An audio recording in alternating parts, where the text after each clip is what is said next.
Alright guys, pinasukan naman tayo dito sa Robinson na napakarami. Ang matindi dito guys, meron pang itlog.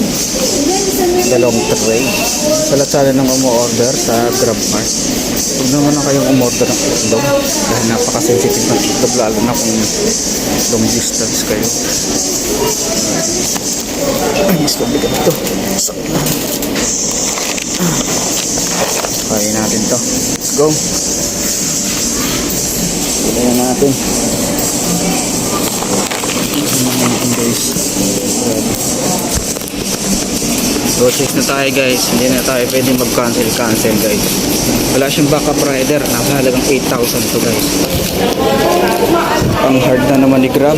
Kaso wala na namang backup rider. Ganun talaga guys. Hindi tayo pwede mag-cancel. Sayang yung fare. 100 din to. 100 naman yung fare niya. Okay naman.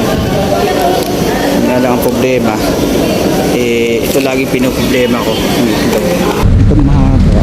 Dito na sa una.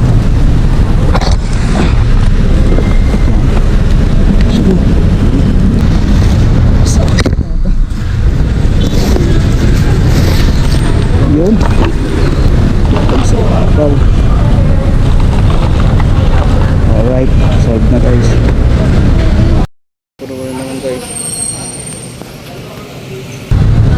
Let's go. Biyaheng San Pedro. Duga ni Grab, ayaw magbigay ng backup rider. Pero magagaan naman siya kasi mga shampoo lang to.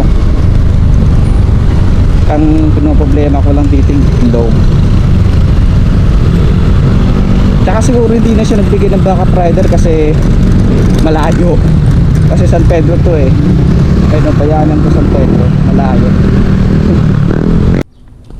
Ano po ito te? Ginagamit yung pagluto. Yeah.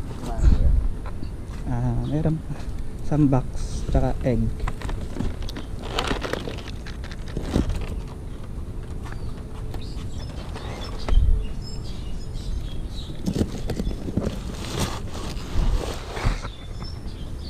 Yeah.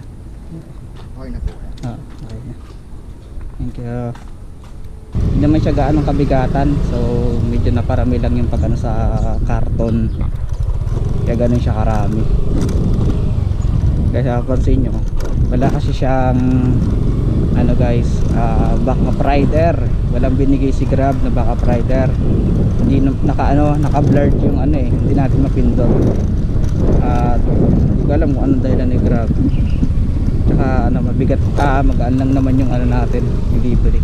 So medyo hassle lang doon pagdating sa itlog. Kaya hindi natin kailangan magbibilis.